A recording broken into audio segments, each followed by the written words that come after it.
Hello, Yeshua Network, and welcome to another entire Bible read. We're doing 1 Samuel 25 through 31, wrapping up 1 Samuel, an amazing, powerful book. Hopefully it spoke to you and blessed you, and you guys are getting a lot out of this. We are Yeshua Network. I'm Nathan Wheeler. I'm Alex Slavovsky.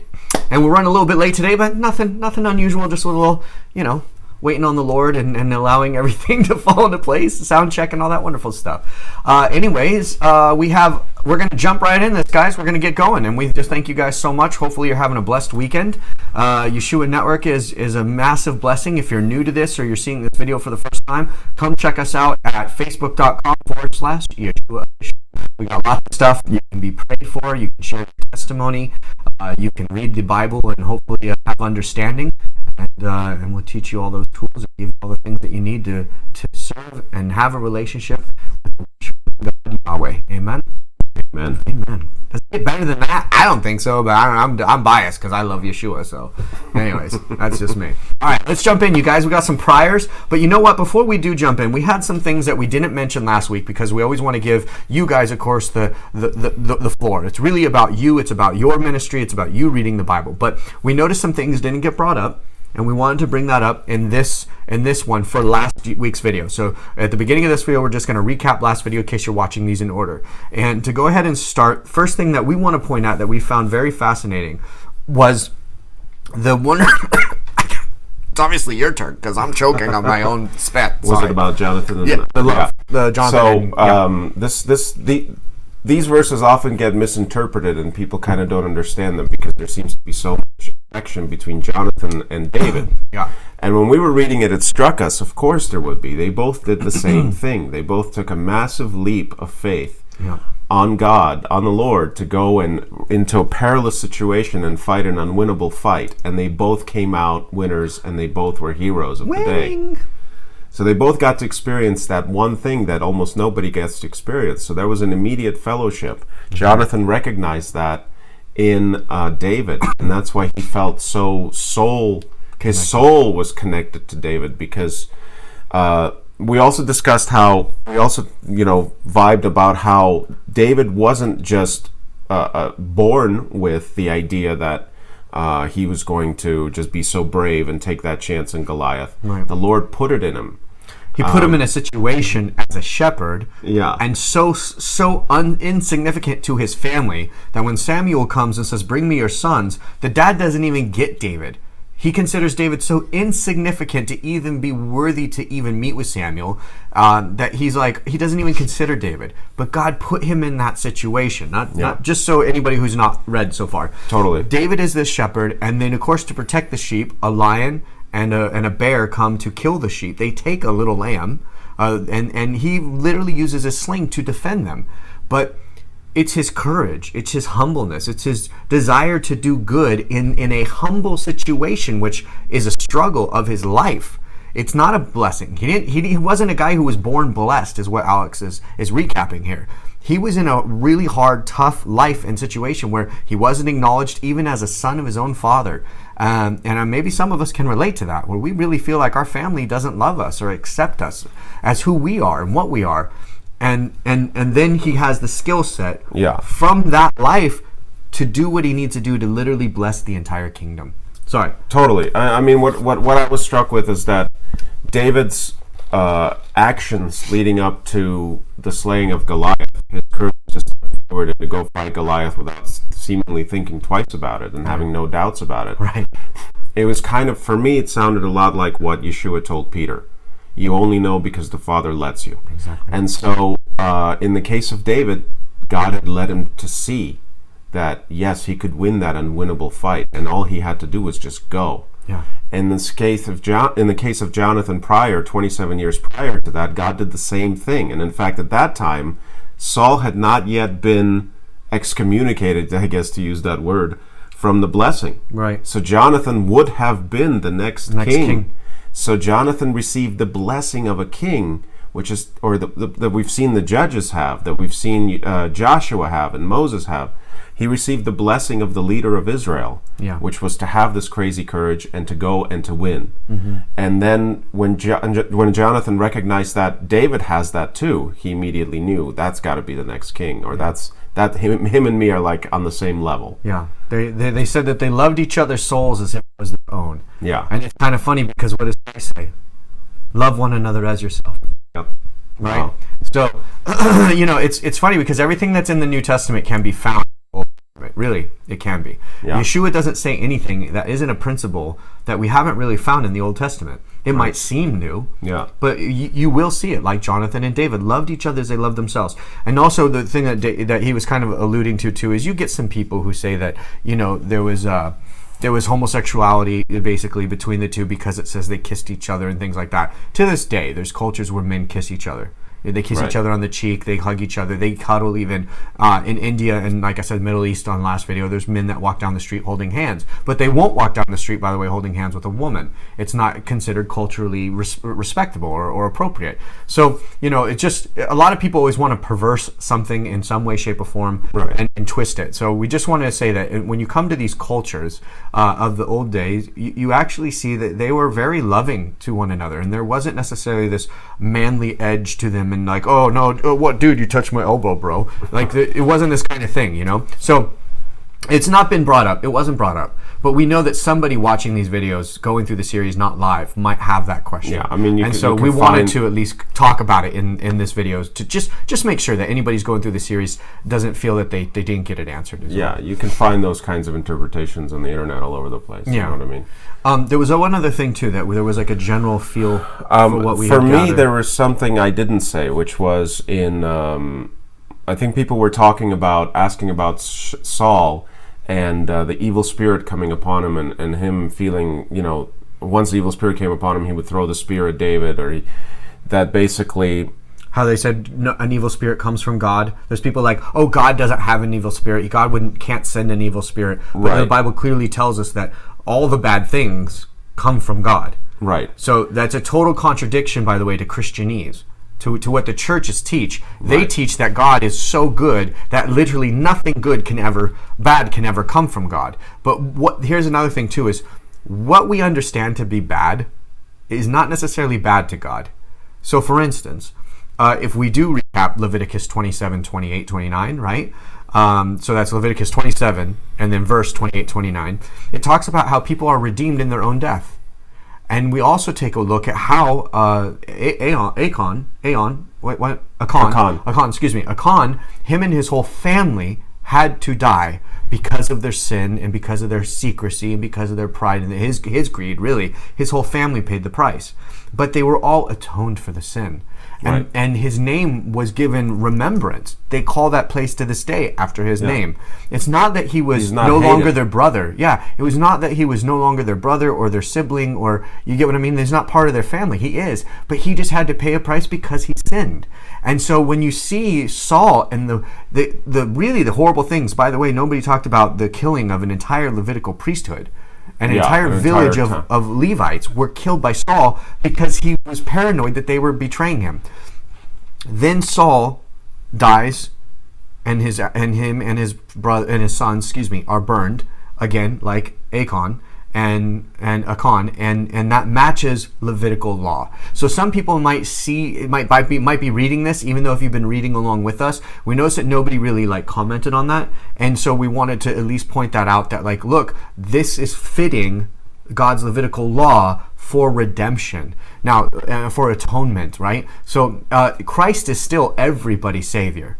Right? It is Christ who saves everybody. It doesn't matter if it's Old Testament or New Testament. If somebody is saved, he's the one who sits on the judgment seat. He's the one who says, I had a relationship with you. You listened to your heart. You followed me. That's for him to decide.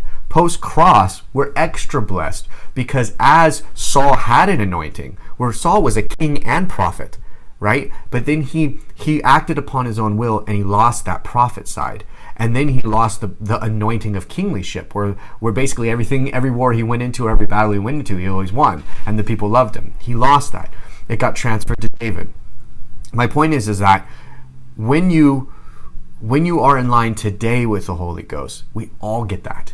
because of the cross. We all are washed clean by the blood of the cross, and we all have the ability to have that level of Holy Ghost with us. Where in the old days, there was people who were chosen to bear that burden, to be that liaison between God and the people. And that was a burden, by the way. I know a lot of us see it as, oh, he was king, super rich, had a ton of wives, like all these stereotypes about like everybody always thinks of like the kings of Israel or these kings of the age of days. They're like Hugh Hefner sitting in a mansion driving Bentleys of Maybe their part day. of the time. Maybe, but also having a wife back then was also a way to take care of people. Right. Like David sees this woman whose husband gets killed because he did not do right by the Lord. We don't know how old this woman was, by the way, especially because this man was so wealthy. And he married her. We don't know if it was for sexual reasons, as we in the modern day might think. There's actually nowhere it says they even have relations, necessarily. In order to be a wife, they had to. I think they might have children. But my point is that when he does it, he's doing it to also protect her, take care of her. It's not just the Hugh Hefner mentality is what I'm trying to say. Yeah, I mean, my whole point to speak about Saul and the evil spirit was that it was because there's several times, even in the chapters we had last week, where Saul seems to kind of wake up from the evil spirit and goes, yeah, I shouldn't. David is my son. And he repents.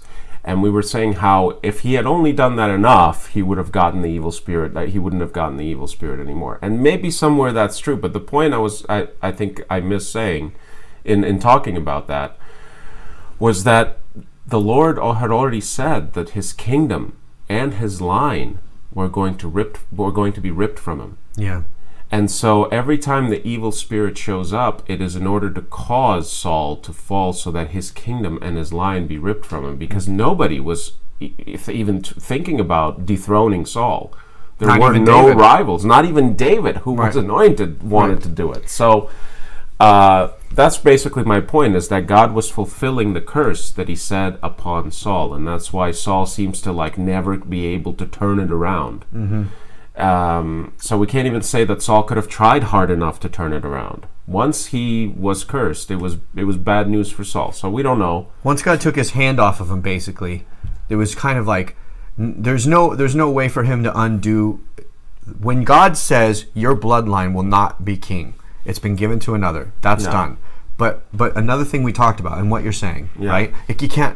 That's just the price of what he did, right? But that doesn't mean he's going to hell, guys. Right. And that's the thing, too, with Christianese, this mentality of, oh, you're not blessed on earth, so you're going to hell. Right. Or, oh, you're not right with God right now, you're going to hell. It's like, that's not the case. Saul died the way he died. He got his body burned. That was all part of Levitical atonement. And so I believe 100% that Saul's in paradise. Absolutely. And also... well, even Samuel. It gives us a hint. He's going to. He even said to him, you're going to be with me soon. Exactly. And I think that that's also the reason... We'll get to that also in a second. This is in these chapters, though. Yes. We shouldn't jump ahead. Chapters, yes. Okay, so that's another thing, too, is that, Saul, though he lost his anointing and his bloodline lost the kingdomship, do you realize, too, that he lived a very long life as king after that? He basically lost his kingship at around 30-something years old, right? Because he became king at 30. Let's assume that maybe this battle where he did the Levitical sacrifice without the priest was maybe, let's say, a year or two at the very latest. It might have been months. I think it is. But let's just say at the latest. At the latest, it could possibly be 2 years. So he's 32 years old when he loses the promise of his bloodline becoming king. But then he lives to be king of Israel for another 30-something years.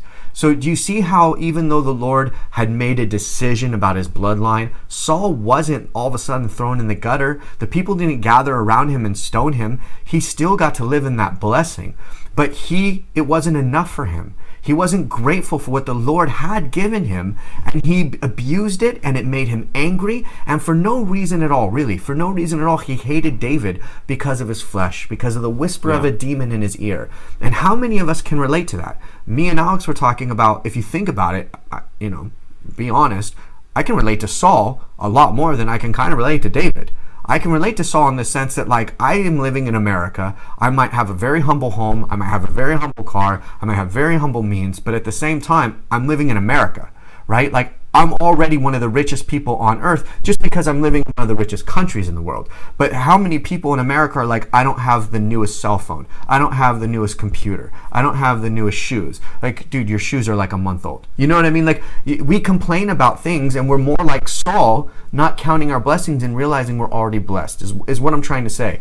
And I think that the message of that is just like, it's so beautiful and it's so wonderful. And I guess I'm going on tangents and I don't want to get ahead, but then also to really respect David for realizing that you don't mess with somebody who's anointed by God, and his humility and his ability. His servant even said, the Lord has given you Saul on this day, for they're in a deep slumber. They're not waking up even though we're in his tent. Like they said, God put them to sleep. It was very obvious that this was a moment that God had prepared for David to kill Saul. But out of his humble heart and his appreciation for what God anointed, he doesn't kill Saul. And he gets chased and he has to live in the woods and live in caves because of his appreciation for God. So also, let us also take that lesson. And I notice we're totally ranting right now, but there's so much stuff in here that we didn't get addressed. But he's running around in the wilderness, not because he's cursed. David isn't cursed. Saul's cursed and he's king on a throne and living the dream, but he's angry. David is blessed and he's living in a cave and he's suffering. So sometimes the way that the world tells us whether we're blessed or right with God is contingent upon whether we have extra anointing or blessings or wealth or things like that. You get what I'm trying to say? So let us look to these chapters and understand that. I love the way you encapsulated that. That's why you got the mic drop. Thanks. Okay, I'm done. No, really. That was really good. Yeah. Saul is cursed, living the dream and angry. Exactly. David is blessed and suffering. But his knows his joy is in the Lord. Yeah. His joy is in the Lord. Yes. And even, by the way, for some of you who think that David has this mindset, I know I do this. I'm reading the Bible and I'm thinking to myself, these people knew who they were. They knew that they were blessing. They knew what was going to happen. Like, only because we read the book, we always feel that the person somehow has this innate understanding that they're going to be king. They're going to have like tons of wives. They're going to have all this land. They're going to build a temple. Like, you get what I mean? But David says, I'm going to die. I'm going to be killed by Saul. I won't live. So even though David believes that he's going to be killed, he doesn't think he's going to live. He prophesies over himself that he's not going to ever live to be king. So we just skip over those lines. So if you feel that God, you're like, well, I'm a believer. I raised my hands that day that the pastor told me to, and I received the Lord as my Lord and Savior, and everything's supposed to get better, right? Well, when you go through the fire, when you go through the season, when you go through the caves, when you go through the enemy hunting you, and you stay your ground, and you stay diligent, and you stay true, your blessing comes when the Lord is ready to bless you. You get what I mean? But even along the way, if you feel that the Lord has abandoned you, if you feel that your enemy is taking you over and overcoming you, you're in good company. You're in the same company as David. You see what I'm saying? So that's what I'm trying to say, you guys. Like, these things weren't really mentioned, and I know we both had talked about how passionate we were about them, but we didn't want to mention it last video just because we really like to, I don't know, not say give you guys the floor, but we liked it, and we hope that it would bless you to share it. That's all. I mean, I'm just ruminating here. That's the word. I said not knowing exactly. Could Saul have done anything to ease his suffering or ease his curse? Probably, if he would have walked into the will of God. If he was surrendered. If he would have surrendered to the will of God and said to Samuel at the time, "You're right, I have sinned completely. Here's my crown. Go find another king." Right. And walked back into his father's sheep land and lived as a sheep, as a donkey herder or whatever it is he was. Yeah. I imagine that no more curse would have come upon Saul. Right. But Saul wanted to stay king. Yeah. And the Lord said, "You ain't gonna be." So that's why the evil spirits had to come. Even when Saul said, "I have sinned and I've been bad, and David is good and I am bad," it wasn't enough, because Saul was never going to take off that crown and put it on David's head. And whenever those feelings came up about David being the next king, Saul would react with anger, jealousy, and wanting to kill him. And murderous. He murdered priests. Yeah. Tons of them in order to keep what was already not his. Exactly. And how many of us have, like, and maybe not going out there killing, but how many of us are literally destroying something in our world, whether it's our relationships, our financial means, our happiness, right? Our joy in our family. We take our anger and our frustration, we take it out on other people. We're literally destroying something that we want, that the Lord says, that's not good for you. I don't want you to have that. I have something else in store for you, though. I don't think that Saul had a bad deal, is what I'm saying. Even though his line was lost based on sin, he really had it good just the same. He could have, if he had a humbled heart and maintained his humble heart, he could have lived kingly. He could have lived in wealth and abundance. Yeah. And enjoyed his life, at least. Just as an example, if he had transferred the power to David after the situation with David slaying Goliath, Israel would have been all for it, because everybody loved David. And would Saul have been hunted down and killed? No. Saul would have been given a place of some sort of elder statesman, some sort of, respect, the first king of Israel. And this is again, but David didn't want the crown from Saul. He wanted Saul to live out his life as king. That's what I'm saying. Saul could have remained king his whole life, like David he did, without fighting for it. David didn't want to kill Saul, but if this is all speculation. I know. We're like in the spirit of what could have Saul done to have not gone down to such darkness. Right, is what we're talking about. We're trying to learn the lesson of it. We're trying to learn the lesson of it. Yeah. We're not judging Saul. We're not pretending we do better. Yeah. We're just trying to learn the lesson of it, exactly. Yeah. And we see your comments, Saul acted in flesh, and yes, he's a reminder to us. We appreciate all the comments. You guys are absolutely right. You're hitting it nail on the head. We just wanted to mention this why we start off this video, and we'll go ahead and get now into the other priors. Yeah. I can't think of anything else that we'll talk about the rest in this video. I'm sure we will. All right. Hallelujah. Thanks for listening to that. Okay. Hopefully it bless you. Okay. Irina KD, Samuel 24. This is a prior chapter question.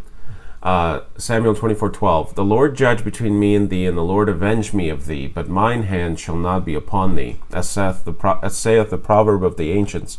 Wickedness proceedeth from the wicked, but mine hand shall not be upon thee.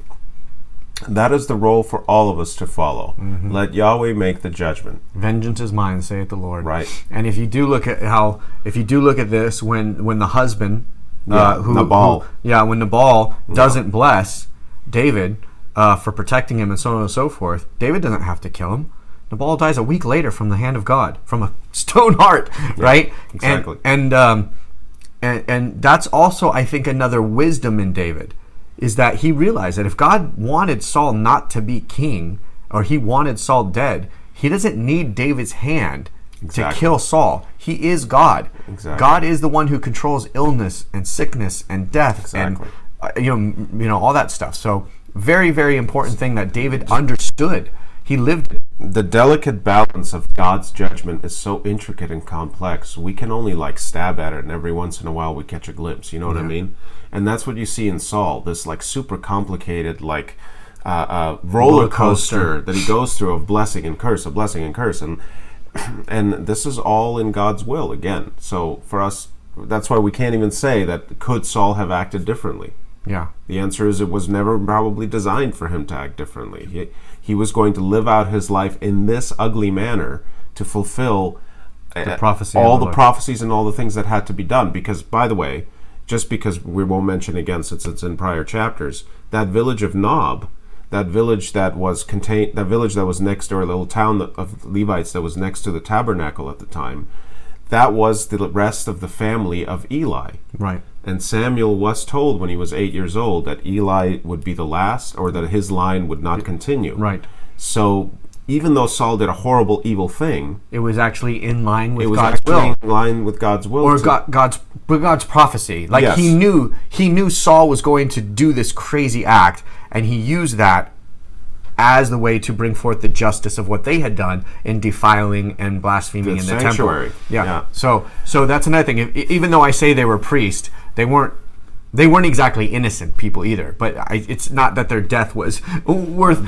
that. Or the fact that Eli allowed his sons to abuse the Holy of Holies. Yeah. To carry the ark on their own sort of decision to battle. Mm-hmm. I mean, the things that Eli did that were such a lack of regard for the weightiness of Levitical law in regards to the tabernacle were so intense that this killing of Saul of these villagers is intense, an intense punishment, which But I mean, it's within our point is it's consistent with what God had told them would happen to those that would transgress. Yeah, so it's not just Saul. Saul could not have killed the priest without the will of God being there, and he spoke that first before Saul was ever even in the situation. This was when Samuel was a child. Yes. So Saul wasn't even born yet. Not even born. So the thing is that this was all prophesied by God to be the case. So my other point is if God wanted to protect the Levitical priest from Saul, Saul would have died of a heart attack the moment he lifted the spear, or lightning bolt strike him, he's God. So that's another thing too, is that this is all within God's will. Yeah. And for that whole Christianese thing to be like, oh, nothing bad happens from God. Let us just all remember that God's the one who created death. Right. So, which is a blessing for us, because then we go home. But the point is that for what is designed for our doom in this world, for those of us who are in God and following God and in Christ, it's our blessing. God turns it, a design for our salvation. It's a design for our salvation and to come growing closer to the Lord. So, all right. So, very good comment, Irene Katie. Very, very good stuff. Yeah. Kim Canardi, throwback to last week, Samuel 24:16. The Lord therefore be judge, and judge between me and you, and see, plead my cause, and deliver me out of your hand. What if we would all hand our conflicts to the Lord? How do we know how he judges a circumstance? What if we're the one in the wrong? I know God brings justice, but when I'm wrong, I sure hope for his mercy. Wow. Amen. I think it's one of these numbers. Amen. A boom. Yeah. Good stuff. Yeah. The complexity of the scales of justice of God are just jaw-dropping. And you know what's so crazy though is it's really kind of simple. I know you guys have heard me say it 1,000 times. Simple to understand, very difficult to do, because as C.J. Richter just said, it's flesh versus spirit, right? And even Peter says that. Paul, my flesh is weak, my spirit is weak, but my flesh is strong. I think that's Paul, right? Sounds like Paul. Yeah. So that battle not just happens here, but it happens all the way even into getting Holy Ghost. It happens obviously with us too. We don't fight against flesh and bone; we fight against principalities, right? I had a point to this. It was a good one. I promise. Dang, I'm blanking. There's so much stuff going on today. It's like we're so excited about these scriptures. If it comes back to me. These scriptures were just an exploding bomb of awesomeness. Oh, yes. If you surrender. If we surrender moment to moment to moment to moment to moment, it's an easy thing to say, a very difficult thing to do. Yeah. Okay? But if we surrender moment to moment, if Saul, King Saul here, had surrendered moment to moment to moment, the rest of his life would have been blessed.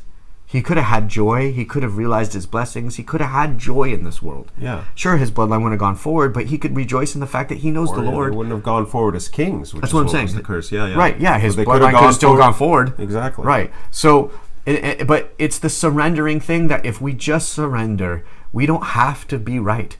We don't have to be the one who gets our vengeance and to do things. When you also notice too, let's take a look at just real quick on this topic, because I do think this is really important. And I think that's the reason why we read the Bible, right? How does it apply to us? Amen? Amen. When you see somebody like Joseph, and his brothers abandon him, throw him in a ditch, and he's humble. He surrenders to it. He surrenders to his situation, and he receives the blessing of the situation. He has opportunity to do wrong, and he doesn't. He has the opportunity to say, well, you know what? I'm already damned. I'm already destroyed. I'm already screwed. So I'm just going to do what's right for me. But he doesn't. He surrenders to the moment. He remains in the commandment of the Spirit of God. And because of that, God moves him forward with blessings. Do you see my point? Like, we have to not look at our situation we're in right now and say to ourselves, God has abandoned me. I'm doomed. I better figure out a way to get this through. If we take our situation and not surrender to the fact that we are doomed, but surrender to the fact that we can just receive God's will and surrender to the fact that we trust that God's going to move us through this valley of the death, we will come out in the end. That's the surrender. Do you get what I'm trying to say? So hopefully that does make sense. And I think that what we've read so far in the Bible has just been such an amazing a demonstration of when we saw it done right, the blessing came. When people surrendered to the Lord's will, the blessing came. It wasn't that somebody said, you know what, today's the day. Get on your horses, brothers. Grab your spears. Make the sharpest spear that you have, and we will go and take our victory. That doesn't happen anywhere in the Bible. Only in the Hollywood movies does that happen every single time. Exactly. All right, I'm done. Okay. Get out of my brother saying. Yeah. Get out, frog. Excuse me. I'm going to blow my nose real quick. Okay, I'm going to speak. That was really loud. Sorry, guys. I hope it didn't blow your ears out, but if it did, hello. Okay. Pleasure to hear it, David Miller. Nathan and Alex, y'all are straight talking to me in this. Praise the Lord. By the way. Yeah, seriously. We're right there with all of you. Yeah, absolutely. Okay. Absolutely. Thematic. Okay, Rudy Barlon is saying, one thing that I observed in this reading and in the previous one is that David never wavered in his conviction that he should never harm God's anointed, despite all the suffering and hardship he was going through. Mm-hmm. Likewise, I should never compromise nor waver in my conviction about Yeshua, regardless of the suffering and hardship I may go through. I will wait for God's deliverance and the consequent blessing. You just encapsulated, Rudy, exactly what we've been saying for the last Thank you so much. Sorry, you said it so much quicker than we did. Yep. Well. Should have just let you speak, Rudy. Okay, April Anglis. Should we read the book of Joshua? David read it and referred to it for the Song of the Bow. You can read any. I recommend you read everything, guys. That's my personal thing. I think people should read everything, but I think you should just be aware of... I don't remember that reference for the Song of the Bow in the book of Joshua. I don't need it, but to answer the question of should you read it, I think you should read everything. You should just read it with a pause is all. We don't know the accuracy which the things have survived today. The only reason I personally trust the Bible is that, as you can see already, it matches itself perfectly. I mean, the detail that I don't think a human being or human beings could do this consciously. Somewhere there'd be a mistake. And even in the parts where like the English translation it does read messed up, but then you go to the original like language or the Hebrew, and then you're like, it's not messed up at all. That's my whole point. Is if it was written by a human, there would be mistakes. We know because when it's translated, there is a mistake in the translation. Right. Right. And these people were like, I believe, chosen from God to translate it, but there's still a mistake in it. So that's why also he says, though, those who seek shall find, those who knock, the door shall be open to them. If we go a little bit deeper, if we seek deeper, the truth comes out, right? So that's why I'm saying that to me the Bible is accurate. I'm just giving you my 2 cents since you asked the question, April, is read it, but read it with a grain of salt. Yeah. That's my 2 cents. Yeah, I'm trying to remember if I read Joshua or it was Jubilees that... It might have been Jubilees. Oh, no, it might have been... I can't remember. It might have been Joshua. Anyway, never mind. Let's move on. Yep. Jill Cutler-Higgins. I can't believe Saul is so jealous of David that he goes on a killing rampage and kills priests, too. So many at his disposal. Times were rough. Yeah, we just talked about that. Yeah, that was a gut punch when we read that. Because we both stopped and we're just like, I don't feel good. Yeah, up until that moment, you're like, Saul, we get it. Sucks, man. You were king, and then God pulled the blessing, and you were just kind of a kid. But when that happens, you're just like, oh, man. I literally felt sick. Yeah, it was awful. It was awful. I was like, oh. Okay. Faunus Prinsloo, Samuel 25, 1 through 38. We make a mistake if we think we're absolute lords of what we have. We may do what we please with it. We are but stewards, and we must use it as we are directed, remembering it is not our own, but His who entrusted us with it. Nabal, a fool. Many people hear the word, but like fools they say, we don't know this Yeshua. Even when told about the feast He prepared for us in heaven, they still get drunk with sins. We cannot escape death, just as we cannot escape judgment. Fannis gets a mic drop. Faux show. That was awesome. That was great. Fannis, you nailed it, bud. It was great. You nailed it. And that's, since you're tying into the Yeshua thing, going forward here, the thing that also is so powerful, Fannis, which I know that your comment really encapsulates, right, is Yeshua said, those who have received me are blessed already. Those who refuse me are damned already because they don't have me now. Right? And that's it. Just like you said, he's literally promising us a table with the biggest blessing in the world, and people are like, nah, I got this. My blessing's better than what blessing your God can give me. I'm the one in control of my world. I'm my own God. You're like, wow, enjoy that ride. It's sad. It's heartbreaking. It's not so much like you're a fool, I'm angry at you, you're going to hell. It's like you're missing out. Yeah. You're missing out on like this amazing abundance of love and joy. Just like how it's impossible to track accurately for a human to track the complex wheels of God's judgment. Mm-hmm. It is equally impossible for him to track the unimaginable blessings that are still, even the Bible promises that. The blessings. The ear has not heard, and the eye has not seen. Come on. You know, preach it. That's all. Bring it, brother. Hey, the ear has not heard, and the eye has not seen the blessings upon the children of God who love Him. Yeah, no, it's true stuff. Good stuff, Fannies. Rudy Barlon, in chapter 25, 26 to 31, Abigail seems to have uttered a series of blessings for David, if not a prophecy regarding the future of David. Exactly. Oh, yes, that's right. She was totally prophesying. She totally prophesied over him. Kim Canardi, Rudy Barlon, my read was that she knew David was a powerful war chief, that her husband denied knowledge of David because he was tied to Saul and didn't want trouble by abetting the enemy, and convinced David it was in his best interest not to strike another Israelite to avoid future trouble. Mm-hmm. Yeah, I think all of that might have been totally played into it. She did seem to literally prophesy him, though. Yeah. Because everything she said was... I think what the husband said was like, he didn't specifically say, "Oh, you're from David, I don't want you." He said, "Oh, whatever, you can say you're from whomever. I don't know who you are. You say you're servants of David, but you might be servants of whomever. Right. I don't need to talk to you people." We had talked about, too, if the husband had just said, "I don't trust you. I don't trust that you're saying you're from who you say you're from," which is what he was saying. Yeah. So he could have just said, "Great, bring your master here. Let him dine in my home. Let me be a blessing unto him, and I'll bless you." Right? Yeah. He could have asked for him to come into his home to meet him face to face, and see if the whole situation was legit. But he didn't. He was just like, "Get away from me. I don't even trust that you're real." Yeah. So his heart was that I don't want to pay you anything. I don't want to.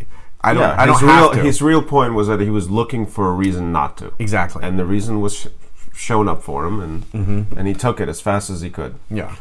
And I think everybody knew David in Israel. I mean, the legends of the guy who slayed Goliath and the Philistines around knew the head. I mean, everybody knew. When he gets to the Philistines, they're like, "Isn't this the guy?" Remember when they went? Okay, getting ahead but right here in these chapters, right? The Philistines are like, "Why do you have the guy who the song says Saul killed 1,000, David killed 10,000?" Right. We're the 10,000 this guy's killed. Why is he fighting with us? Right. You know, so he's so famous that the enemy knows the songs. Exactly. So, yeah, there's no way that this guy could have not known who David was, in my opinion. Yeah. There's no way. He knew. Everybody knew. And certainly Abigail knew. And that's why she came with such a show of humility. Because she knew that David was the hero of Israel. He was Hercules of Israel. You don't go messing with that. Okay. Yeah. Sharon Louise Roberts, Samuel 25 verses 37 and 38. In the morning, when the wine had gone out of Nabal, his wife told him these things, and his heart died within him, and he became a stone. He became as a stone. And about 10 days later, the Lord struck Nabal, and he died. On reading these passages, I was confused, as it appeared Nabal died twice. I checked a few Bible translations, and it does vary. So the conclusion that makes sense to me is that Nabal had a stroke first and was paralyzed. Then the Lord struck him dead with a final heart attack. That's what I got. Also, if you take the only reason I agree with you, Sharon, is because in the New Testament, when the couple holds back the 10% of their land, but they say that they gave 100%, right? It's only because they spoke a lie, because they held back from the Lord what they had promised him. What they had offered him. Yeah, what they had made like an offer to the Lord on. Which you cannot do by Levitical law. Right, and they both died of a heart attack. So that's, I'm agreeing with you. It sounds to me, especially since he turned stone cold, or he got into a coma. Right. And then he died 10 days later, maybe because he starved to death. Because remember, it wasn't like they had needles to keep him alive to feed him. He became as a stone. It does sound like somebody who's had a stroke and lost control of their limbs. Yeah. So I agree with you. Yeah. That's a conclusion I come to. Yeah. Any real-time things we should... By the way, there's a total aside. On YouTube, I found a song. It's probably not the song, but there is a song in Hebrew that this wonderful band sings about David, Saul has thousands and David slain his 10,000s. Yeah. It's pretty catchy. I listened to it over Yom Kippur over and over again. Yeah. Anything in there? Should we keep going? I think so. Everybody's just giving nice comments about it. Say the 1,000 days is 10,000. Yeah. Brian, well, Nathan died twice. This is a true statement. You did? Yeah. Twice? Oh, not yet, Brian, but one day. All right. Good call. You picked up on that. Yeah. Sam 27, 7 through 12. Am I reading this? Kim Canardi is asking, am I reading this section right? David plus his men, they all go and live with the Philistine king, but then he plus they conquer 3 other tribes, but he tells his Philistine host that he had attacked other tribes. My Bible footnote states that the Jerahmeelites were from the tribe of Judah, and Kenites were descendants of Jethro, Moses' father-in-law. Yeah, that's right. Yeah, he lied. But basically being deceitful. How is this judged by the Lord? It calls to mind that the Quran teaches deceiving one's enemies is fine. I struggle with the morality of this section. It seems at odds with the teaching of Yeshua. Well, so the Bible actually, God actually tells Samuel to lie to save his life, if you guys remember. Yeah. When Samuel's going and he says, when I get there, Lord, after the whole thing with Saul and the drama, and then he's all fed up and he's like, I'm done with these people. And he's like, I'm going to go to these people. He's like, Lord, if I go to these people, they're going to kill me. Or, they're going to wonder why is he coming? He's this guy with the wrath. He's Samuel. They're going to be scared of me. He goes, just tell them you're going there to sacrifice a cow. So bring an ox with you. Right? But he doesn't sacrifice the ox. He says, just tell them that. So God actually tells Samuel to lie. The other thing is the guy who killed the fat king. Basically, the God taught him how to lie, how to deceive. He says, you're left-handed, so put your sword on your other side, and when they go to pat you down, they're not going to pat you down. Yeah, he was a judge. They're not going to pat you down and find your sword because they're idiots, are only checking one side. So God actually tells him how to deceive the guard so he can kill a guy. So again, this seems, he's murdering the king. Right? So in a way, even if you go by the 10 Commandments, thou shalt not murder, he's going in and murdering the king.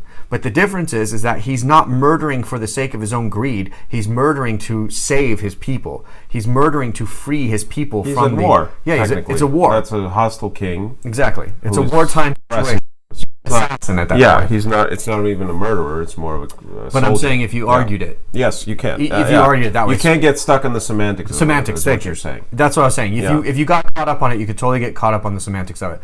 Does that go against what Yeshua says? I don't think so at all. Because Yeshua doesn't really address if you're in a life-death situation, not that you should ever deny the Lord, for instance, but if you're in a life-death situation and somebody says, hey, are you the guy who lives in that house? And you're like, nah, and you keep walking, even though you might be the guy that lives in that house, and they're waiting for the guy who lives in that house to arrive to kill him, right? I don't think that's anywhere biblically that seems to be allowed. What does Yeshua say? Sly as foxes and innocent as doves? Sly as a snake. Sly as a snake. Innocent as a dove. Wow. Yeah. And what's an example of a snake that talks? Lying. It's the lying snake of Genesis. Not that we're perpetuating that you should lie, but if you're in a life-death situation in these circumstances, which it seems to be, you can basically lie to get out of your own. I mean, you're the enemy destroying you, kind of thing. Yeah. If the enemy comes at you with, "Are you Christian? I'm going to kill you if you believe in Jesus," right? Or if you believe in Yeshua, you will die, and you don't deny him, and you martyr, meaning the martyrdom happens. That is righteous. But in these situations, the glory of God's will, David being let's say imprisoned or killed or mistrusted by the enemy in this case does not move God's will forward. Right. There's been, and they're not asking him, are you a believer of your Yahweh or are you a believer in our God? Which right answer will get you killed? That's not the situation. Yeah, that's not the situation. They're just asking, hey, where did you get all this loot from? Yeah. And he's like, oh, I got it from my own people. Right. So, and the people that David did get it from, them and the Philistines were outlined for destruction, right, by God when the Israelites were coming into Canaan. So David is fulfilling the rest of God's will when he goes and fights these people and conquers these people. Right. These were the people that were left over from when Joshua was around, and they were supposed to annihilate them all. Yeah. Right? Those days. So he actually fulfilled God's earlier commandment. Just like how Saul was fulfilling the commandment on the priest, fulfilling what was promised on the priest from years earlier. So it's kind of a weird thing. And Susan Harris is picking up on it. She says, the Ten Commandments say, do not bear false witness, but they do not say don't lie. Exactly. That's another Christianese, that the Bible says thou shalt not lie. Yeah. That's not what it says. It says thou shalt not bear false witness. False witness is you come against your brother or you accuse somebody of doing something they did not do, so that they must either pay the price of an atonement or even be put to death. Or the opposite. You lie about what they did. So they get off. Yeah, and it also, there is the commandment too. It says don't get bribed. Don't take bribes to give a rich man a free bill of, criminal activity. Right. Yeah. So very good call there on that one, Susan. Important note. Where are we, Kim Carnardi? Yeah, and Kim Carnardi also adds, I believe that was her original. Yeah, Kim is also adding, it also occurs to me that the narrative is a little out of order, and Saul pursues David because he is living with the enemy. Saul goes after David just because he wants to kill him because of jealousy. Yeah. Every time he goes after David, it's all... You also notice, too, though, that this last time he goes after David, he had kneeled down, said, forgive me, so on and so forth, right? And he says in that forgiveness, if you read that particular passage, forgive me, I don't know which one it is, but in that moment where he's actually kneeled down, David is laying at his feet, and he even hands him his spear, right? Like David actually puts himself in danger again and says, Lord, look, I don't want to hurt you, right? Yeah. And then Saul falls to the ground. He says, my servants have stirred me up against you. Right. You see what I mean? Like he didn't want to, but his servants came and they irked him. Like, hey, isn't that David guy? Isn't he the one that you're jealous of? How dare he go and be blessed and successful in leading these people out in the wilderness, and you're king, and isn't he the one that you wanted to kill? So they got him irked again. He's very influenceable, I guess is the word I'm looking for, if that's the right word. But you get what I mean? And then he repents and he goes, I allowed other people to get me worked up. He admits that. That's what I'm trying to say. Right. But when he was just by himself, he wasn't trying to kill David. They had actually basically came to an agreement. I'll leave you alone. Stay away from me. Right.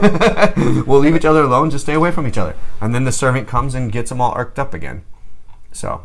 And, just, I guess from Saul's perspective, when it's been decades and decades and decades and you're still king, and Samuel is now dead, and there's this David guy that's running around the country that doesn't seem to be coming against you, but you just live in this weird neverland of knowing, limbo of what's going to happen? Right. Where's everything going to come to a head? So in some ways, Saul might be seeking confrontation with David in order to bring everything to a head finally, to finally know. Sometimes you'd rather everything crumble and be broken than live in an unknown. There's probably a part of Saul was like, I'd rather have David stab me with a spear than live in this whole thing of when, where, who, why, how, and have this constant doubt. Yeah. You know what I mean? Yeah. Which is why, which is what happens essentially is Saul kills himself. Anyway, we'll get there. Yeah. Samuel 28, Marianne Glynn. I found this commentary in my Bible helpful in explaining the use of the medium and Samuel's words through her. Human beings, quote, human beings cannot consult at will with the souls of the dead. God may, however, permit a departed soul to appear to the living and even disclose things unknown to them. Saul's own prohibition of necromancy and divination was in consistency with the teaching of the Old Testament. If we're to credit the reality of the apparition to Saul, it was due not to the summons of the witch, but to God's will. The woman merely furnished the occasion. End quote. If God used her, Saul still paid for his sin for consulting her, which is Leviticus 19:31, 20:27, Deuteronomy 18:11, Chronicles 10:13, and Acts 16:16. Yeah. That's good. Mary. Good citing there, Mary, for sure. Yeah. Yeah, I think there's more to say about this whole situation. I think a lot of people are commenting on it. I'll just go ahead and read the next comment. Yeah, let's just keep reading. Keziah Bazan, when Saul consults a medium, is she actually able to bring back Samuel's spirit to talk to Saul? Since she's using witchcraft, would God allow that? I'm confused on this. Where was Samuel's soul? So Samuel's soul was in heaven because it says he was ascending. He was ascended into heaven, she says, and then he comes down to talk with them. Yeah, and he even says, "Why have you disturbed my peace?" Right. Why have you taken me from this place that I was in? And then he's like, I want an answer from you. And he's like, why should I answer you? The Lord's not with you anymore. And then he answers him. Yeah. Maybe out of grace or something like that with him, right? Yeah. But this isn't the first time that a non-believing witch basically has served to speak the Lord's will, you guys. There was the other time where they did the same thing, where they did the lot, where if the the ox go to the right or the left, then that means that it was God who basically cursed us with the ark giving us all disease. If it goes to the other side, then it was pure coincidence that we all got disease while this ark thing was with us. And then it goes the way so they know that it was the Hebrew God that cursed them by having this ark. So this isn't the first time that God does allow witchcraft to hear from the Lord or to be in line with God's will. Now you're saying, so Nathan, are you saying that it's God's will for Saul to call Samuel and Samuel to come down? I do believe that because of what Samuel speaks over Saul. So I don't think that the Lord would have opened up the heaven, allowed Samuel to come down if it wasn't within his will, because he is sovereign. Does that make sense? How can anything happen outside the will of God? Nothing can. So even though it may not be that there's not a price to pay, there's a price to pay, as we all know. Saul pays a hefty price. He loses all his sons. For all his sins, right? His entire bloodline doesn't just not become king. His entire bloodline dies. So, minus his daughters, right? Right. So, so I don't want you guys to think that just because something is allowed to happen, that it's blessed or anointed and sanctioned by God with blessing. Sometimes he allows something to happen so that a curse can actually come from it, because somebody's playing with fire, and sometimes the only way to teach them that they can't play with fire is to let them get burnt. Right. Get burned. You see what I mean? So I hope that analogy makes it make sense. And on top of that, the message delivered by Samuel's spirit in this case was such a downer. Yeah. It probably prepared Saul for the ultimate end of what the message even was. Yeah. You're going into battle, you're not going to win, you're going to lose, you're going to die. Yeah. You're going to be with me soon. Yeah. He says you're going to be with me soon. I think that's also another thing for us readers. It's important that Saul gave that message for those of us who would read these scriptures later, to know that Saul, even after killing the priest, even after living the way, even in necromancy, he's still going to heaven. Yeah. Because Saul says, you're going to be joining me soon. Yeah.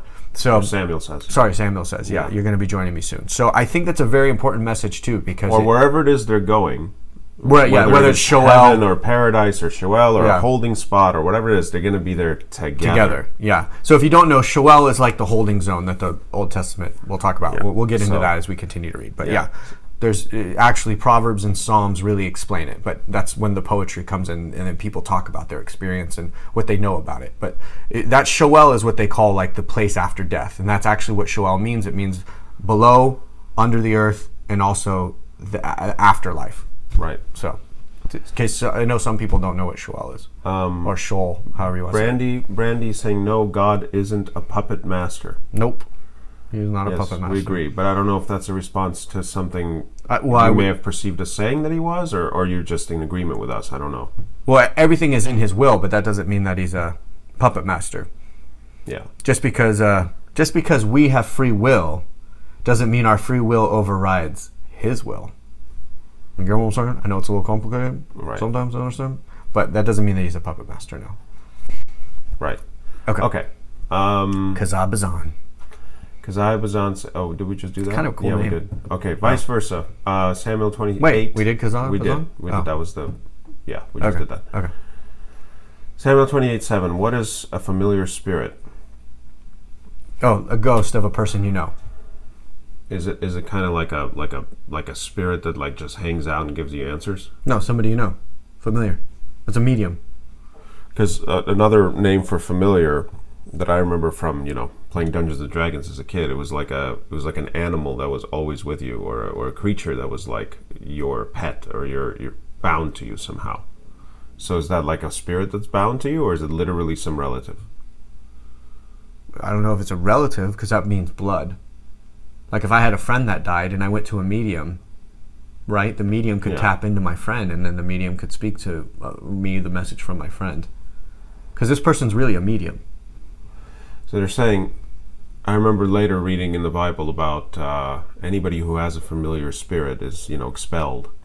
So if you just have a familiar spirit, I mean, it sounds to me like it's somebody who practices some kind of... So as somebody who had messed with that world before, Yeah. medium, you keep the spirit around. Okay, that's what that means. Yeah, but usually it's a spirit, you become familiar with. Okay, that's it. Is that what you're saying? Yes. Yeah, but they're usually people, though. They're ghosts. They're not necessarily demons. Right. Okay, I just want to make that clear. The other thing is in Christianese, by the way, there's so many people that go, there's no such thing as a ghost, it's a demon. This passage right here with Samuel and Saul, and this medium being a liaison, this necromancing activity, this is medium. This is the ghost, if you will, of Samuel. So for anybody who says that is impossible, that never happens, right here according to the Bible, it's not. This is one of those things where if you've watched my testimonial series in 9b3, I talk about how everything I experienced in New Ageism is in the Bible. Literally, New Ageism is in the Bible. It says it's real, but it doesn't say it's right. That's the thing to understand. So there's a total difference between interacting with a demon and a ghost. I've interacted with both, and trust me, when you experience both of them, you aren't confused if one is the other. Do you get what I mean? Yeah.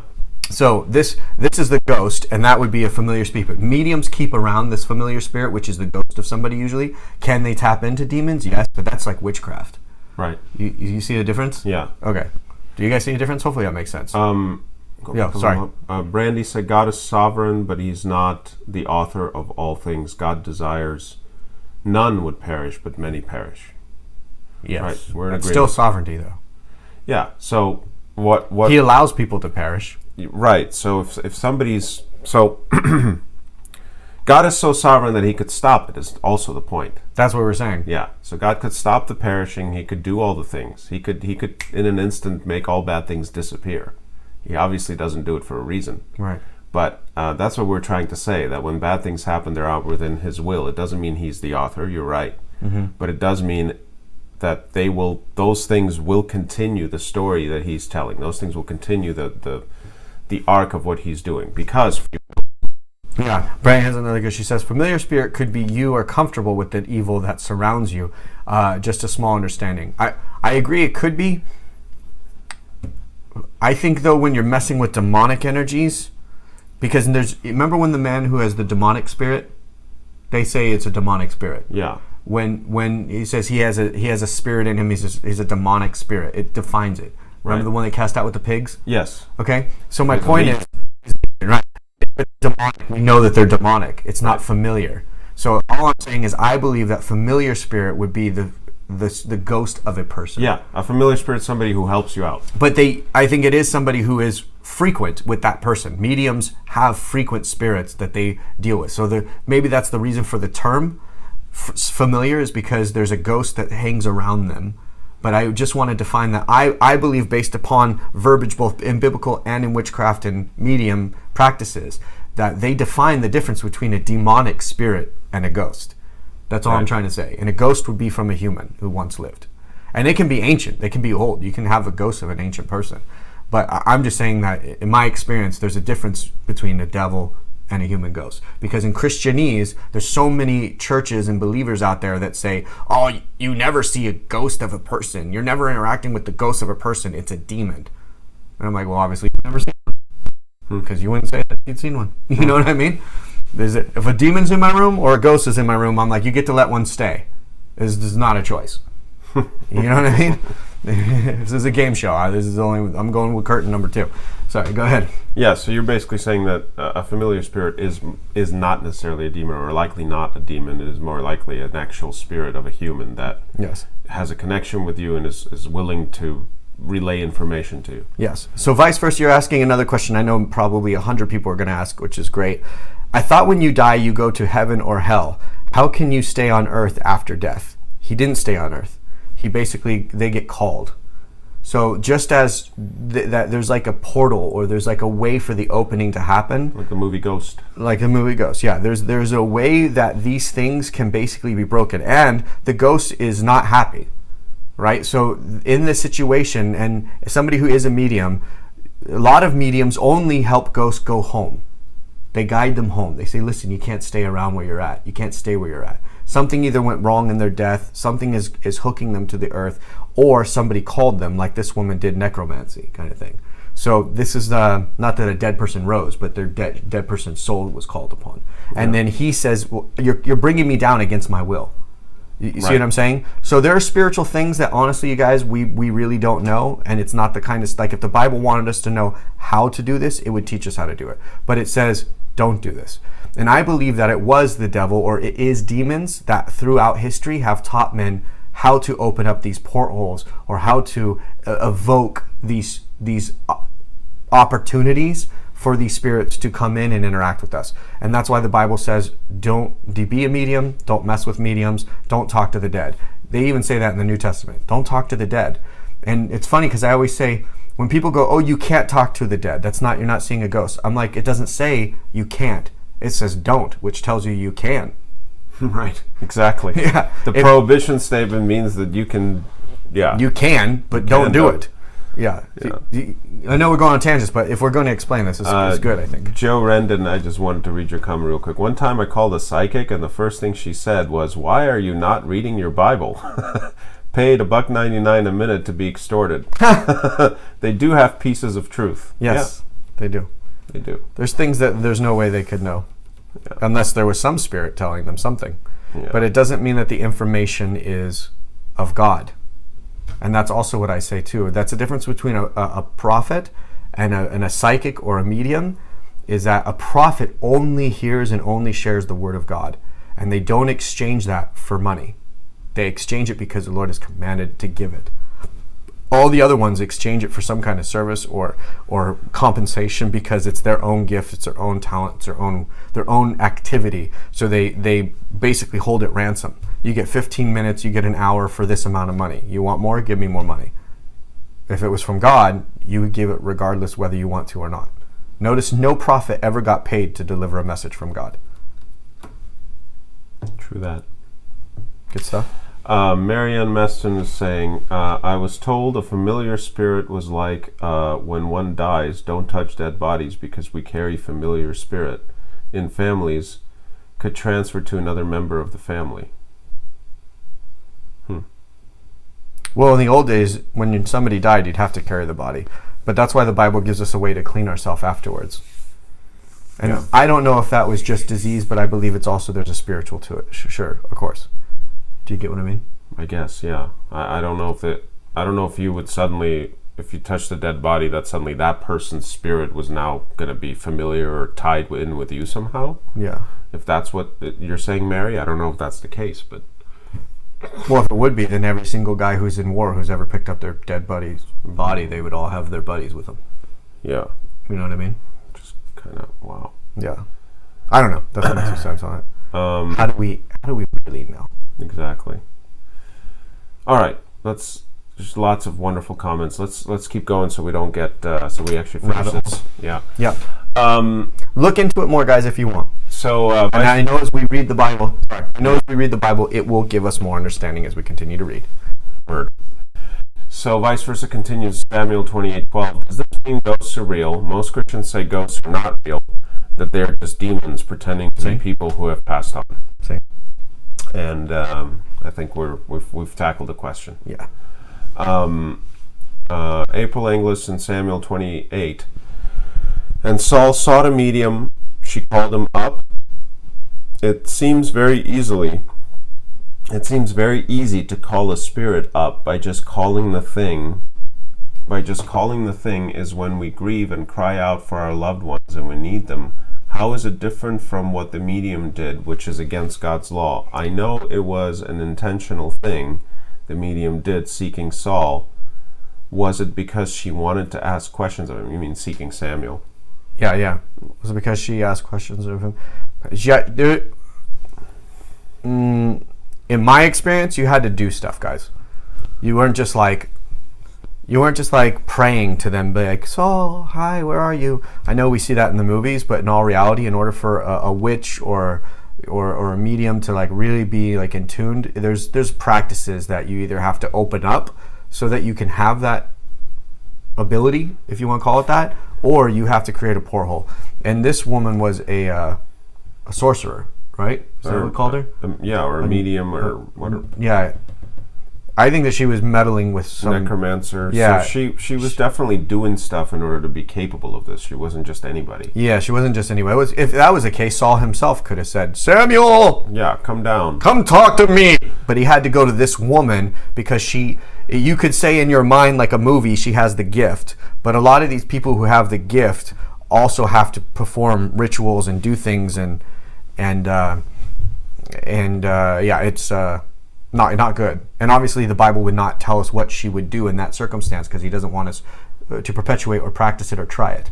Plus, every culture had different ways of going about it as well. So, yeah. Does that make sense? Did I just make sense? Yeah. The Bible avoids telling you how to do it so you're not tempted to go do it yourself. Exactly. Okay. But and let me just encourage you not to do it. Yeah, because, well, I mean, let's just think of it this way. If the protections of the Lord suddenly leave you because you're practicing these things, it's not going to be fun.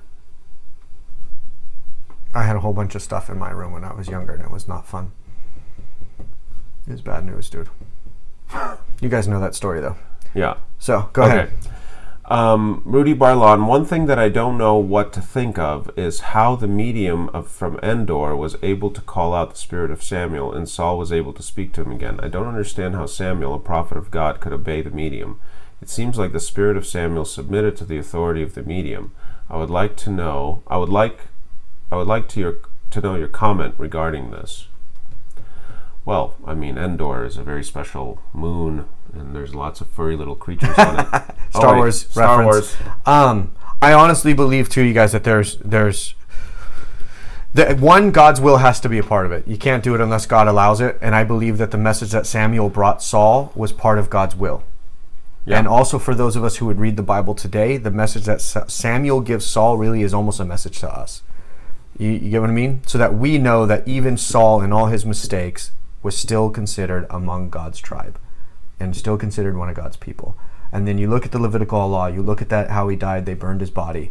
They followed Levitical law. He was basically, in a way, atoned. Yeah. So there's a lot to this that the average reader, honestly, is going to just be like, it's going to go right. They're just going to think they burned his body because that's what you do with dead bodies if you don't want to bury them. No. Right. It's all like they're following Levitical law so that the atonement and his soul is kept within the family and kept in paradise and so on and so forth. And we would know that because Saul comes and gives this message. So Samuel, sorry, yes. I'm not the only person doing it, obviously. No. So yeah. Samuel, Saul, too close. But I don't believe that Samuel or anybody would be allowed to come back if it wasn't somehow within God's will, because he's sovereign. But I also do believe that if you don't know the ritual or the power performances to allow such a thing to happen, you're not going to just be able to be like, Samuel, come and be with me and talk to me and have a conversation with me, and boom, he appears and he's talking with you. Obviously, how many people have prayed to their father who just passed or their mother who just passed, and there's nothing that happens? You get what I mean? But then there are people who say... Sometimes there is. Yeah, that's what I was going to say. There are times, though, where you're like, I didn't get closure. I didn't get to say goodbye. I didn't get to say I'm sorry. And sometimes they'll visit you in a dream. And some people actually have visitations where they get to actually hear from the person, go, I forgive you. And that's from the Lord because it allows you to have peace in your life and go forward and have that, right? So, and Samuel didn't have to travel, take a donkey and 5 ships and, spend a week traveling to get there. It's an instant. Right. The call was on his spirit. Right. And he just went and responded to it. Yeah. So that the call would stop. Right. Can you leave me alone? Yeah. I'm in the good place. Yeah. With the good guy. I've been waiting my whole life to be with. Right. And you brought me back to this poop hole. Yeah, exactly. So yeah. It's probably something that's like very hard to ignore because it's this nagging probably thing that's like, well, okay, if somebody's this is not if he was allowed to hear the call, the point was that he had to kind of answer it. Just to make it stop, just to see what it's about. Maybe, yeah. There's other things I'm biting my tongue on just because if I even say how it was possible, then anybody could go and do it, dude. So, I'm biting my tongue right now. Okay. So, it's not something that we should practice. If the Lord wants us to have it, he'll give it to us. Right. If you really want to have closure with somebody in your family, like I'm seeing the comments right now, if you have like something like that where you want to actually say to a loved one, you've passed, we fought, I never got to say I'm sorry. You could pray to God and say, Lord, please carry this message, or please allow them to see me, and then you speak your heart to them, and I believe that message will literally reach them. Because we do know all things on the other side. We are aware of everything on the other side. You know what I mean? My experience was like you're tapped into like all knowledge. So, you get what I'm saying? So when you do that, you should have a peace of heart and a peace of mind. Not that you're praying to them. You're literally just kind of sending your love into the other realm and saying, forgive me for the mistakes of this world, or forgive me for what we fought about, or anything like that. So I know we're totally going on a tangent, but this is why we read the Bible, guys. I think all of this, it unlocks, as we said from the very beginning, this unlocks a piece of us. We get to learn more about ourselves. We learn more about the world. I mean, are you not learning? This is like somebody commented, and even right here, Christianese, the churches teach that you're never seeing a ghost. Yet here is a story just because of a ghost. Just because of Samuel's reaction. It's so real. Why are you calling me? Why gewollt? Right. I want to be hanging out here now. You think I want to be here? That could be one of the many reasons, but one of the reasons why God wants to prohibit the practice. He's like, those that have left this world ought to be in peace and not have to deal with the crap of this world. And you're calling them back to now help you deal with the crap and deal with your problems, Saul. Yeah. So interesting. It's like they've passed they've passed the graduation. They've graduated. Leave them alone. They could rest and be at peace. Yeah. So. Irina Katie, one last question on this. Do prayers to them affect them up there? You shouldn't pray to them. You should pray to Yahweh. You should pray to God, Father God only.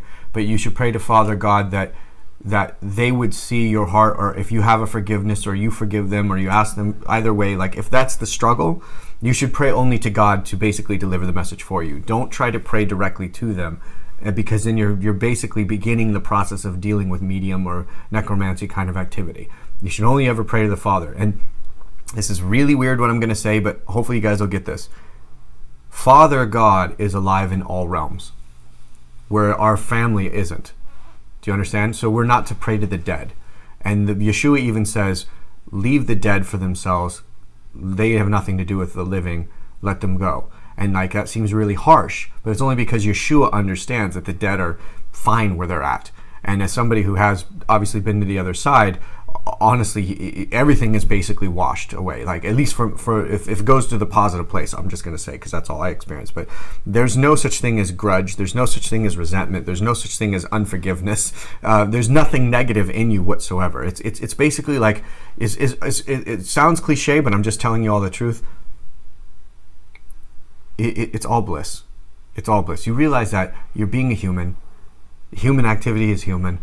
And you rise so above it that you're no longer in the drama of it, like you were saying. Yeah. Samuel comes down. He's like, why are you bringing me back into the drama? The one thing I did not want was to come back to this world. That was like the only thing that like was negative to me when I was literally like traveling back to my body. The pain had set in, the agony set in, and my very first thought was, why am I here? Like, this isn't where I want to be. I want to go back. It was my very, very first conscious thought. So it's like that. I can totally understand why Samuel is saying what he's saying, and that's why I don't think that we should tap in. But we could send the message to God, and then He'll deliver it. As you get what I'm trying to? Does this make sense? Absolutely. And I say that too, biblically speaking, because God's not ever dead. Not in this world and not in the next world. He's always alive in all worlds because He's the one who keeps the fabric of this with. So I want to make sure that I'm standing on biblical principles and especially why I'm saying this. So, yeah. Heavy stuff. Awesome. Love reading the Bible with you guys. You are amazing. April Inglis, Samuel 28, and Saul sought a medium and she called him. Oh, we just did that one.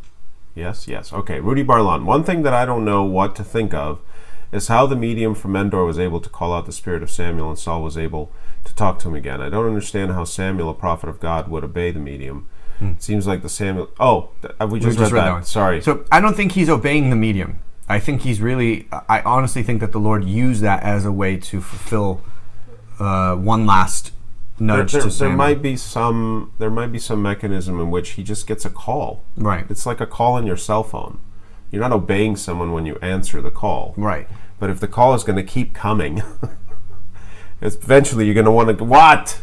You want to get rid of it, be done with it, whatever. Maybe it's an important call. Yes. So it's not so much that it's just one of those things that maybe he couldn't ignore. Yes. And yes, God probably allows for that. Well, because he was bringing him prophecy. Yeah. I think that's Saul why God would allow it. Luis Weesey, just to answer your question, yes. The answer is yes to your question. So I'm not going to read it, but the answer is yes to your question. Okay. Rudy Barlong, God could have stopped Saul from pursuing David, but he didn't.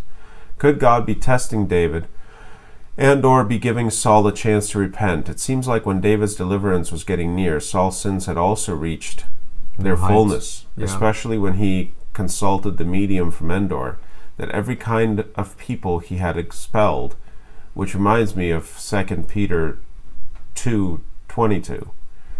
And then Rudy continues, Saul only stopped pursuing David when David went into the territory of the Philistines, Saul's true enemies.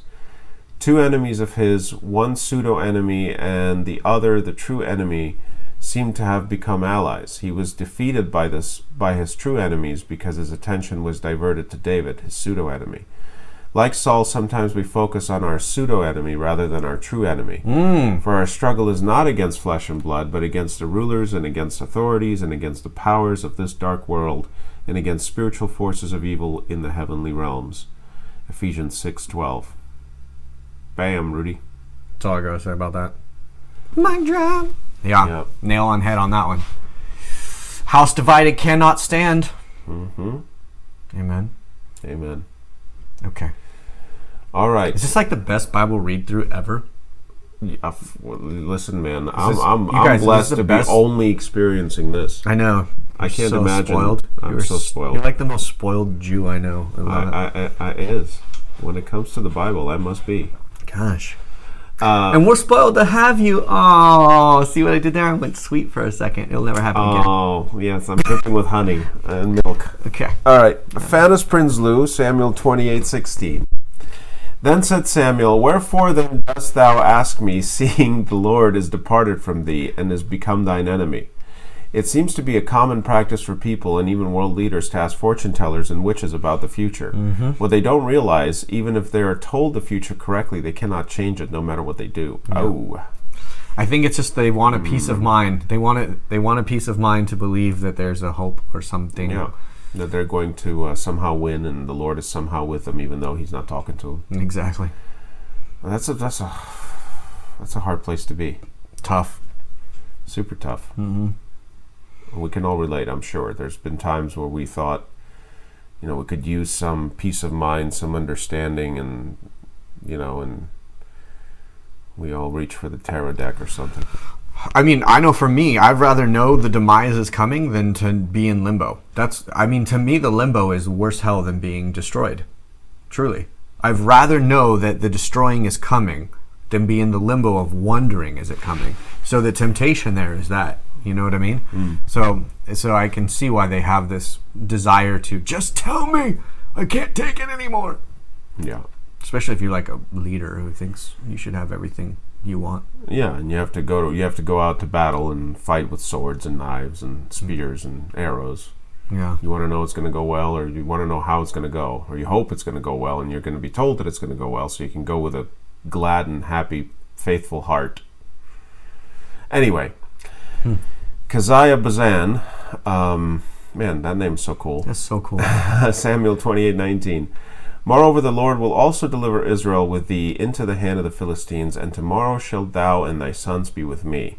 The Lord shall also deliver the host of Israel into the hand of the Philistines. When Samuel tells Saul that he will be with him, does Saul's soul go to the same place as Samuel? And yes, it must. Otherwise, what is Samuel saying? Yeah.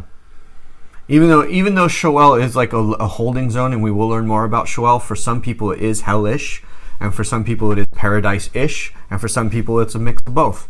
And we will learn about that as we continue to read. Don't take my word for it. So could Samuel be going to a version of the afterlife that isn't quite as unpleasant? Sure. But the only reason why it would seem that he's going to the same place as Samuel, other than the fact that he tells him, which I don't believe he's lying to him, is the whole how he dies, his sons die, he loses his kingdomship, and then they burn his body. It's so Levitical law, which is atoning like for him. The blood spills on the earth for the blood he spilt, kind of thing. That it seems like that he basically paid the price already for what he's done, and then they handled it, his body and the remains and so forth. They handled it the appropriate way to make sure that everything was done within God's will. So that's why me and him are in agreement of we believe that he's with the same place as Samuel. Yeah. So it's not just that God was like, oh, you're my people, everybody comes to me no matter how evil you are. No, there was prices paid in atonement along the way that happened. Yeah, and that's why the men go and rescue his dead body, his headless dead body off a wall. Right. And go give him the proper Levitical send-off. Right. Because they don't want... They don't want him to be They want torment. him to be holy to the Lord. Exactly. In the afterlife. They don't want him to be, essentially damned. Yeah, exactly. And they have to follow that Levitical law in order to complete it. Yeah. And that's to burn his body in this situation. Right. Because he died as a representative in the name of the Lord. Mm-hmm. He was fighting for Israel. Right. So he was devoted unto the Lord in his death. Well, he kind of fell on his sword, but he was already he was already shot through with an arrow. Exactly. He was in agony. He fell on his sword to complete it all. Yeah. Get it over with. They had to recover his body and burn it as an offering, essentially. Right. Yeah. It's just important. I know we're repeating ourselves, but just for the people who are watching right now, this is not us having an opinion. We're just basically stating what the Levitical law says, and that God had set forth this law himself through Moses, and he said, by doing this, I'm counting it as atonement. Atonement means you making things right. So for just in case there's new people on it, because we actually have quite a bit of viewers on this particular video, we just want to be clear that it's not like we're saying that, because he's an Israelite, he automatically goes. It's a system that God himself put in place and says, if you do these things this way, I will recognize it and thereby make it okay. Yeah. And if you're just jumping onto this video and this is the first one, a few videos back, I'm sorry I don't remember the number, we talk about this specific law. It was in regards to Jephthah's daughter, and it was in regards to Leviticus 27:29, and how a devoted person is made holy unto God, and they die and are sacrificed. And we also talked about how from the words of Yeshua, yes, the baptism fulfills that for us, and how lucky we are to have that. And so it's a super important topic, but we don't want to dive into it in detail. But I know if somebody's like just coming in and hearing this now, like, what are they talking about? What is this thing? Yeah. We encourage you to obviously watch the entire series, and we've talked about it in the past. Yeah. April Inglis is asking a question I knew would come up, which I'm glad you did ask it, April. Should we be buried in the ground? The Bible does say we should be buried and not burned, as the heathens do. But the reason why these particular people are commanded to be burned is it's part of the atonement process based upon a devotion, which is Leviticus 27:29. Everybody else is supposed to be buried according to Levitical law. So, but let that not mean that somebody who dies in a fire, in their house, who gets burned to death, means they're going to hell or something like that. Also in our modern world, if we're not able to afford a place of burial, because in the old days they could just bury you anywhere. You know what I mean? Right. And if you had land, great. You and your family could stay together. But in our modern world, you can't bury a person in your backyard necessarily, not in like a city. So you have to bury them at a graveyard or something. And then, so most people actually get cremated today. So that is post-cross. That's something that we will address as the Bible continues on. But I want you to understand that in this situation, according to how they're living, they should be buried. Except for people who are told to be burned based upon this devotional thing. Yeah, exactly. It's probably more to delineate the special use of the burning of the bodies for this devotional thing, right? Rather than for a normal, kind of your time has come. Yeah.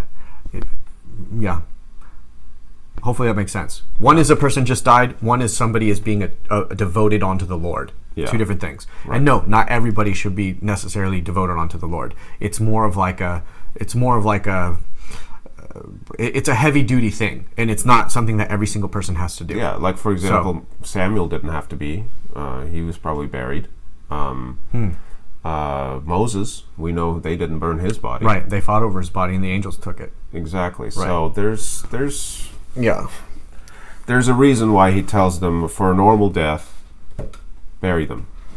But for them to atone, or to be devoted, then they're burned as part of the process. So anyway, we've beat that to death. But where were we? Yes. Kim Canardi, I'm not going to read your question either, but it's the most frequent one you ask. I'm going to say yes, based upon Levitical law, and based upon this situation with Saul. Huh? What? Oh, okay. Okay, so, got it. Yeah, I'm going to say yes to your question. That's my personal 2 cents, though. But as we read further, we might learn something different. But I'm going to say yes. All right, keep going. This is amazing. This Bible study is so not normal in the best way possible. You guys are like, I love that we can fellowship on this level of deep stuff. I love that. Not normal in the best way possible. Right? Where were we? Point me to the letters we were reading. Are we here? The Lord handed over both Israel and the Philistines. Yeah, we're here, right? Oh, yeah. Okay, Rudy Barlon, 28:19. It says, the Lord will hand over both Israel and you to the Philistines, and tomorrow you and your sons will be with me. This implies to me that despite God's rejection of Saul and his disobedience and non-repentance, he and his sons will see God. This sounds like once chosen, always chosen. Others could see this as a validation to the belief that once saved, always saved. Any comment? I think we just explained or talked about that. I know I'll comment on that because I don't believe in once saved, always saved, based upon scripture that comes in the New Testament. But chosen, once chosen, always chosen, yes. But being chosen also doesn't mean saved. Because there are people who are not even of the tribe of Israel who get chosen to play a role in God's arc of the story. And that doesn't mean that they're saved. So... yeah. Being chosen doesn't mean saved. Being chosen means that God is going to use you on this earth for his overall arc of earth. That's chosen. Being saved is being saved, and that's technically a thing. Up until the cross, nobody's really quote unquote yet saved. No, nobody's saved until Christ comes. One of the things we didn't really say, we'll talk about it later because later there'll be descriptions of this place. Right. But Sheol is kind of whatever, because it's still some kind of holding zone pre-judgment. Yeah. We try to refraining from using the word of paradise, purgatory. Purgatory, right? Because everybody thinks purgatory is like a semi hell that you kind of burn for a little while, or you suffer for a little while to earn your way into heaven, and that's not what Sheol is. Sheol is kind of the holding zone is kind of the best way to describe it, but the scriptures will be describing it in the future. As I said, for some people it is a full-on hell. For other people it is a full-on paradise, and for some people it is a form of purgatory where they actually get refined until they feel the blessings. It's just not eternal. It's not eternal. That's what it is. It is not eternal. Yes. So it could be a heavenly experience for the super righteous, right? And it could be a hellish experience for the super wicked. Yeah, but it's not Judgment Day. It's not Judgment Day. Judgment Day did not happen for the people in Sheol yet. Judgment Day hasn't happened for anybody yet. So technically, we're all in Sheol currently. All souls are still in Sheol. The only difference is that post Pentecost, you have the promise of the marriage throne and the white throne, which obviously can be super confusing, but we'll get to that as we move forward as well. Yeah. So. But yeah, that's just to be very clear. So I'm seeing the questions too. People are actually asking about this. But I know it's frustrating. But if we just keep reading the Bible, guys, it will answer these questions. I promise you, because this particular topic gets answered. The Sheol thing, it gets answered. So yes. Linda Eli. Samuel 28 says, Saul was able to use a medium to bring back Samuel from the dead to talk with him. Are mediums today able to bring people who have died back to talk to us? Even if they can, that wouldn't be a good idea, right? No. I can understand why someone would want to do this, though, especially if they had unanswered questions about their death. And then April responds to Linda saying, yes, some are earthbound, though. And then April says, spirits and demons can also pretend to be the person. They use the information in the minds of people, their desires and fears, etc. Some are real, though. It is forbidden to do it for this kind of contact unless it is done and instigated by the Lord. It was Samuel that came up or back, though. We wouldn't say that it was sanctioned by God, though. I think it was just allowed by God. There's a difference between God says, do this, and God says, I'm going to allow this to happen, but you're going to pay a price for it later. Samuel not being the one to pay the price, but Saul paid the price for this. Yeah, right, because it is a sin. Yeah. So yeah, to the first question, to Linda's first question, it wouldn't be a good idea. No. Right. And sure, we can all understand why someone would want to do this, whether it's for unanswered questions or for comfort even. Mm-hmm. And many people who don't really, or many non-believers who don't know whether there is an afterlife or not, that this would be a wonderful comforting thing to them to hear from a loved one they just lost. There's a temptation to do it for sure. There's definitely a temptation, but that's why Christ himself says don't do it. I mean, here's the Bible right there telling you, giving you the comfort and answer you need. You don't need to go seek out your own. It's right here in these chapters. Yes, Samuel is totally alive in the afterworld. Yeah. He's totally cranky, just like he was in the original world, Right. or in the human world. Right. He has the same exact relationship to Saul. Oy vey, why did you call me? You're cursed. You're cursed. Leave me alone. Oh, you're still bothering You're still me about this bothering me. nonsense. What's wrong with you, Saul? Exactly. So, yes, they're alive. You'll be alive. Yes. And But stop asking me the question, sort of thing. Yes. Cause I say it. Keziah Bazan. Does the holding place still exist? Yes, the holding place still exists. The place I went to was the holding place. If you see my video on what heaven was like when I died, I actually say the place I went to, I'm very clear as in saying that I was in a holding zone. So, yes.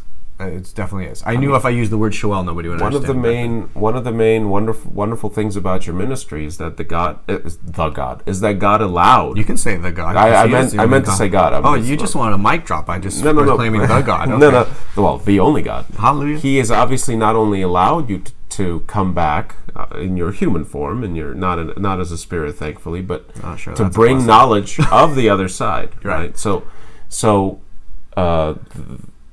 Us knowing that there is another side is part of the good news. Yes. It's part of the good news. Amen. And so it's not wrong to have the desire to know about the other side. It's not wrong to have the desire to want to talk to your dead loved ones. Right. But the Lord is saying, don't worry, I will bring you enough information about the other side while you walk and live, if you live right with me, that you won't need to worry. You won't need to bother them. They're happier than you are. Chill. Yeah.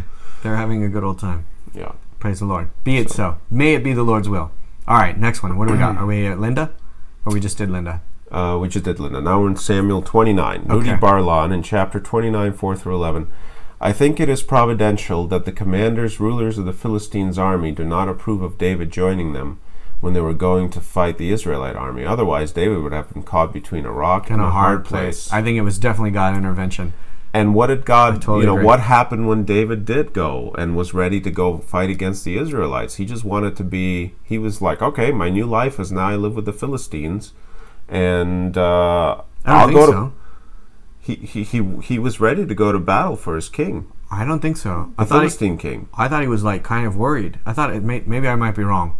Well... I thought he was kind of worried. He may have been confused. Yes, he may have been of two hearts about it. Yeah, but he still woke up and walked with this new king of his. Right. But when the king sent him away and he went back to Ziklag,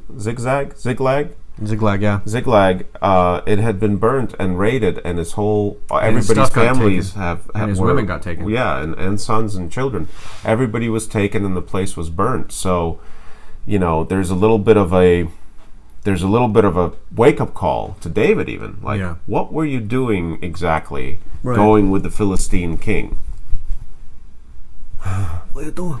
What were you doing exactly? You were about to fight the children of Israel? What exactly were you up to? I get, another grace. And could that actually be, too, more sovereignty of God in that because he even role-played and showed up and said, "Oh, I'm here. Yeah, I'll be your servant as I have been." God goes, "Oh yeah, well then watch this." So exactly. He gives there goes all your blessings. Yeah, he gives immediate reprimanding for the choice. Right. Luckily, David gets blessed later with grace. Yes. Right. But there is an immediate reprimanding for the choice that he made. And it's written. It says David felt worse than he had ever felt in his whole life. He was so down. He was so distraught by what had just occurred. Yeah. When his family goes missing and all the wives go missing. Yeah. And, and he's just like, bring me the priest. Obviously in horrible agony, as he should be. Right. But had he stayed, he wouldn't have had to live through that moment. Right. And there's more to talk about, but we'll keep reading the comments. We'll talk about this later. But there's also something that spurs from all of this happening, that David then goes to the and Thummim to get answers from God, and that actually reveals something as well that we do want to comment at the end of this video. Absolutely. So let us not forget that. Hopefully we won't forget that. Hopefully we can do justice to this subject. Yeah, it's massive. It was hard for us to even wrap our heads around it when we were talking about it. Samuel 31, Fanus Prinsloo. I really had empathy for Saul. He became king without wanting it. Then his life as king changed him. At the end of his life, Saul became so hard in sin that he didn't want to repent. Even after he was told by the fortune teller that he will die, many people put off getting right with God until a later time, assuming they will still want to get right with God then. But that is a dangerous assumption, because repentance is a gift from God, and if it is here today, it should be received today. Booyah! Mic drop, Fanus. Mic drop. Don't put off the Lord's olive branch. Don't do it. If you feel the guilt, if you feel that you should repent, and as hard as it may be. Yes. Remember too, Yeshua says that I can't forgive you. The Father can't forgive you if you don't forgive. Yeah. So if you have unforgiveness in your heart, then the Father will have unforgiveness towards you. It's important too, you guys, that I know this is kind of hard, and me and Alex have talked about this off camera, so we'll share this with you as well. Reading the Bible for the first time, like how we are right now, this is like a totally different way than most people read the Bible. Obviously, this fellowship is amazing. We grow. Your comments, 100 people's comments, as opposed to your own mind or one other person's mind with you. It's night and day difference. But it's really, really important that, and I know this is really hard, but let me just encourage all my brothers and sisters on this series. Take these things, and you're going to probably find moments of frustration with the Bible, and you're going to want to come to conclusions. You have to understand that I'm going to give you a secret here, just to give everybody a peace of mind who might be experiencing this, because we know people are. Yeah, when you start to read at these points, you start to take what you've read so far, and you take where the story is now in the Bible, and you begin to put yourself in that world. That's not the world we live in. We do live post-Pentecost. We do live post-cross. And all I'm trying to say is Christ, his whole message was to take everything we are going to read in the Old Testament, and he tells us what to conclude, and he tells us what is the new covenant. So I know that we all want to take what we're getting from these passages, and we want to make it understandable now. But the thing is that it's not going to be understandable now. We don't have the Levitical priesthood. We don't have the priesthood, period. We don't have the and Thummim. We don't have the temple. We don't have these things. That's not designed for us. And I'm not saying that they don't apply, but I'm just saying be encouraged and kind of just allow your heart to be open and continue to just live with God and surrender to him every day, as we had talked about in the beginning of this video. And he will meet you and he will guide you, because we have today the Holy Spirit with us. And thanks be to Yeshua. Hallelujah. So don't get too attached to each moment of these chapters that we read. Don't put yourself too much into these chapters. Allow them to speak to you and open your heart up to God and go, wow, I'm learning something about my God maybe I didn't know before. Wow, I'm learning something about the way he designed the world and how he wanted us to interact with him. But allow Yeshua's teachings in the New Testament to tell you the conclusion. But you can't fully understand that conclusion unless you've read the Old Testament. Does that make sense? Hopefully that all just wrapped it together and gives some people a peace of mind. Right, because some of these things in the context, out of context, whatever, they seem a little bit foreign and harsh, or some of them applied to you today will send you to a darker place than maybe you even need to go. Yeah, I mean, passages that says go and kill that village. You're like, geez, am I supposed to go and kill a village? This is so weird. No, right. Obviously not. That's not the covenant we live in today. Right. So, as a extreme example, obviously. Yeah. You see? What was I going to read? Oh, yes, vice versa. You're right. They wanted to stone David. Yes. When they got back to their burnt village, all his men were like, "What did you? We were trusting in you, right? And you led us to this Philistine thing, and now what? Oh. Now our people, our wives are taken, our stuff is stolen." Yeah. They lost everything. Okay. Yeah. Phanes Prinsloo, Samuel 31:7. And when the men of Israel were on the other side of the valley, and they that were on the other side of Jordan saw that the men of Israel fled, and that Saul and his sons were dead, they forsook the cities and fled, and the Philistines came and dwelt in them. Leaders in all positions, even in prayer group, have higher responsibility because their fall can endanger many more people. Mm-hmm. The New Testament put a higher standard on leaders, saying they should be blameless. Looking around the world today, how many of our leaders can say they're blameless? How many of our leaders did and still do take the responsibilities given by God seriously? Mm-hmm. Leaders must understand the consequences of their actions, good or bad, now and in the future. Did I give another one? Yep, for sure. Phanes gets one, and that will go back to us. I think that'll feed very well into what we were going to talk about. It does. The king. The king. But last comment before we get into that Two more.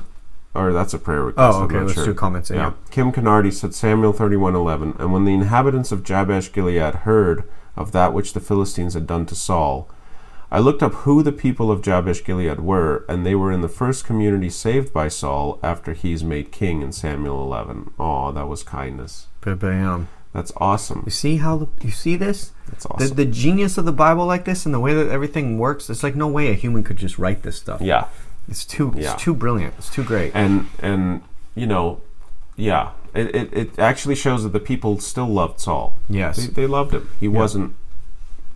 They remembered the good he did. They remember the good he did. Yeah. If he showed grace and love on them, they remembered that and they returned the favor. Amen. Right. Hallelujah. So one of the things we want to talk about as we wrap this up, we want to talk about the fact that David, it's really hard to understand, but if theoretically, we'll find out later in Second Chronicles, right? 2 Samuel, 2 Chronicles. Anyways, I think both of them actually, to be honest. We'll find out later about how David actually goes into the temple when he eats the showbread, right? Mm-hmm. And he's using the Ummah and Thummim here. If not, he's at least telling the priests use it. But it sounds like to me that he puts on the ephod and he's using the Ummah and Thummim himself, which should only ever be done by the high priest. So if you're a little confused by that, and we noticed there was no comments on it, but if you're a little confused by that, because that's supposed to only be a high priest situation in the Holy of Holies in front of the ark. Excuse me. Wow, I got the burps. Sorry about that. That was gross. In front of the ark itself. And it's supposed to have the gold glowing smoke and the whole deal. So it is apparent that a king is actually above the priesthood because God was their king.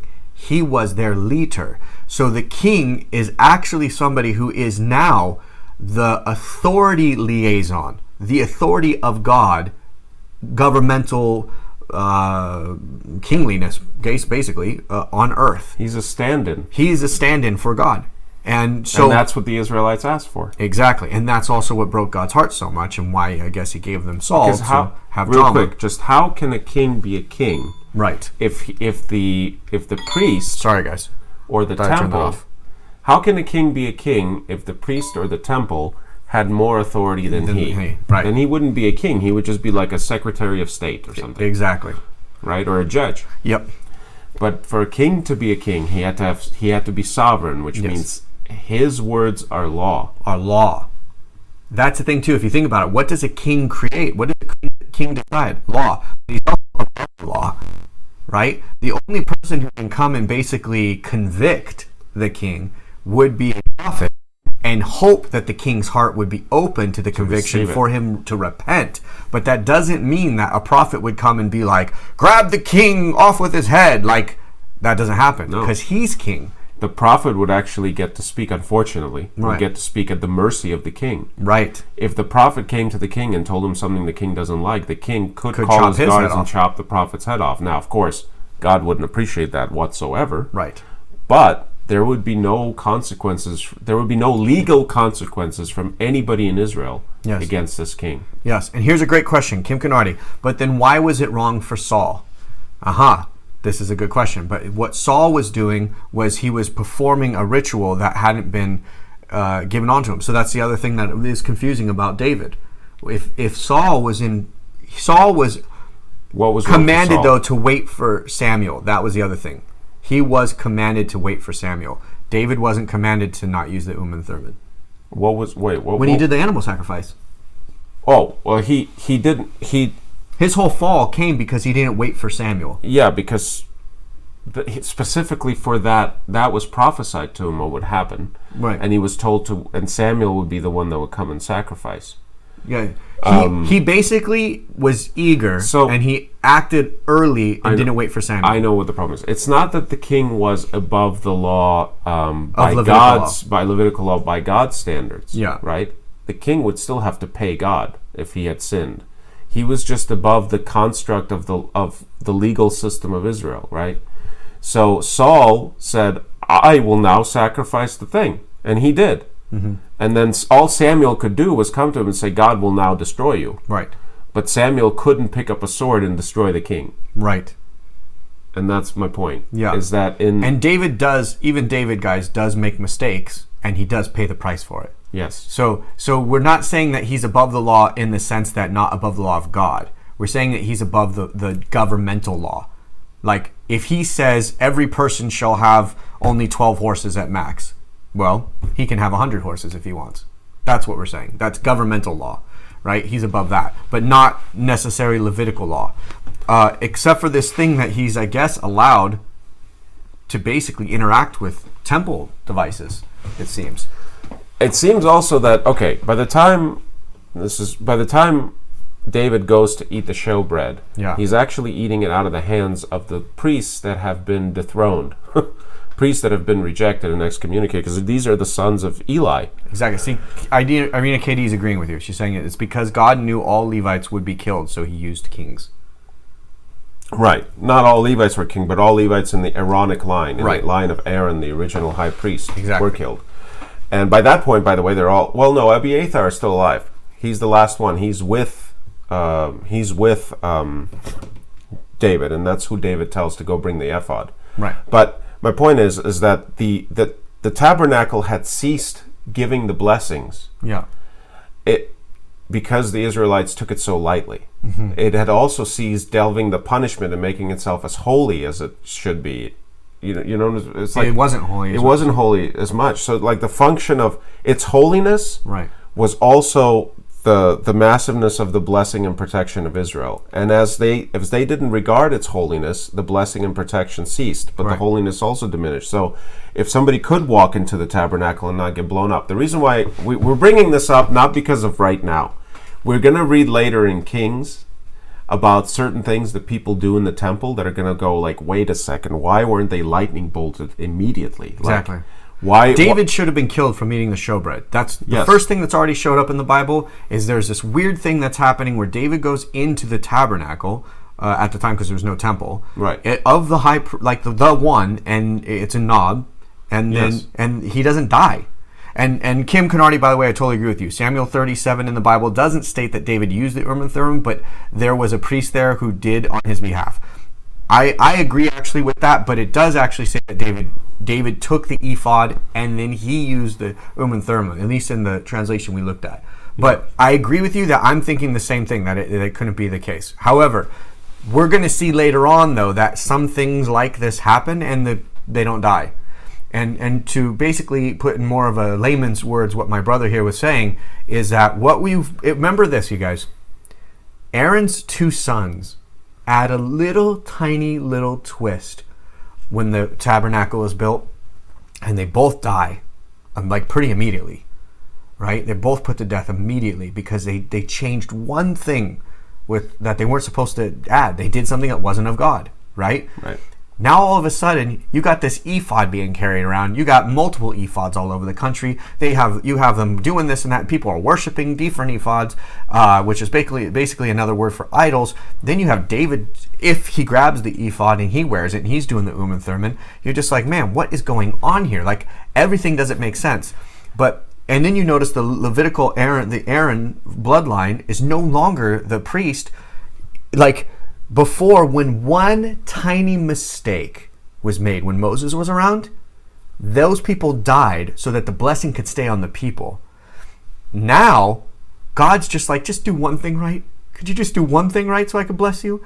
It's gone from so far, is what we're trying to point out. That like the whole system is so corrupt that instead of God saying, don't you dare make one mistake, now he's saying, just please do one thing right. I mean, one who's willing to do something right. Yeah, that's the point of the message that we're giving each other, right? To share with you guys right now. That's how bad things got. Yeah, so, and also the other point, again, if God anoints a king, and the king goes into the king goes into the temple and eats the bread, if God zaps that king for that, now he's going to anoint a second king, right? And that guy's probably going to do a lot more wrong too.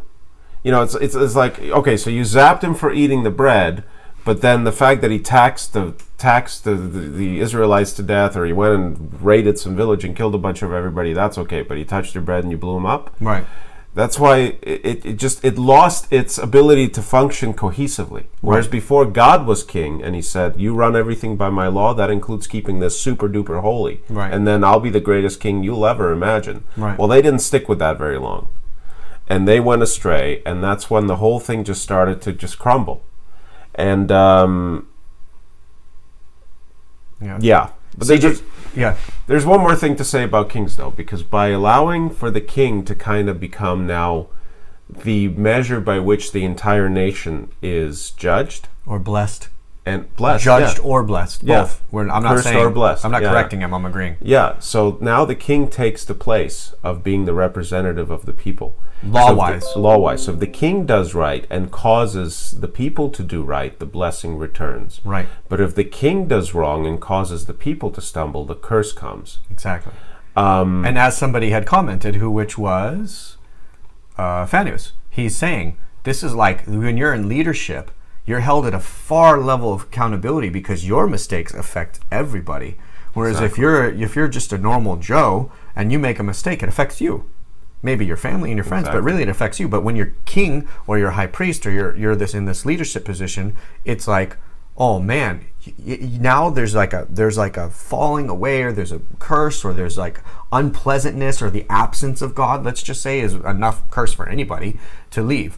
My point is, real quick. Yes. This kind of has a fun point. Yes. And here's the fun point. If your king does right and causes others to do right, you're blessed. Your country's blessed. Yes. Who's our king? Yeshua HaMashiach. He's our king. Does he do right? He's done everything right. Are we proclaiming him as our king? We are indeed. Are we going to be judged for how he walked and lived? We are. We are indeed. If we surrender to him, then he receives us for the blessing to spill onto him. C.J. Richter also nailed it. It's because Yahweh is long-suffering and merciful, and otherwise would all be wiped out. Exactly, C.J. Exactly. He set the standard in Leviticus in the desert with the Israelites. As if you want the things you want from a God, I will give you those things. It's going to cost you to be holy. You must be holy, so I can be among you and continually bless you supernaturally with all those things. Right. They couldn't handle that, obviously. And now it's come down to this. And one more thing we just wanted to point out to you guys. Remember, too, that even in the Levitical law, there is law for a king, and there was no king yet. A king was prophesied. But was the king that was prophesied David and Saul and Samuel, or Solomon and all those guys? No, it was obviously Yeshua. And also, I'm gonna throw this out there. I just have to, because it's so powerful to me. A king was never supposed to get wealthy from being a king. They were always supposed to be a servant. Starting from Saul, he made himself super crazy rich and powerful, right? David does the same thing, false suits. They all do, right? Is that one who kind of brings it back? He makes himself rich. Well, the kings were just sort of kind of rich. They were just rich being kings, I guess, right? Because they palaces, whatever, right? But Yeshua had nothing, and he's our King of Kings and our Lord of Lords, and he had nothing. So he is the prophecy. He is the one who fulfilled the law, Levitical law of the perfectly. He is the true king. And not just because he's a good king, like he's so sweet and nice to us. No, according to the Levitical law, he fulfilled it perfectly. Yeah, he walked righteous with every single Levitical law. Everything. He's so amazing, you guys. Anyways, so much to keep in mind. The Bible's so unbelievably overwhelming, and that's a good thing because you're so filled when you break these things down. And this is the best. This is the best way to read the Bible. I don't know what I would do without you guys. Thank you so much for taking the time to read. I know I was very late in posting the image, you guys. I apologize. It's just been a crazy week trying to keep everything afloat and keep going here at Yeshua Network. But you guys are doing a great job on the group pages. Please join us at the prayer group, Yeshua prayer group, testimonial group. Also, hashtag Be the Light on the 22nd. And of course, Yeshuans, if you guys want to just kind of get your daily memes and videos and things like that. And we're Yeshua Network. If you want to see more of the tools and videos and resources we create here, you've turned in the right place. And somebody asked, is all this up on YouTube? Yes, it is. We are a little bit behind. I think we're 5 videos behind on posting on YouTube, but we will try to catch up with that this coming week, you guys. Hallelujah. Hallelujah. Hallelujah. All right. Be blessed. Be the blessing. I'm Nathan Wheeler. I'm Alex Lvovsky. And we together are Yeshua Network. Talk to you guys soon.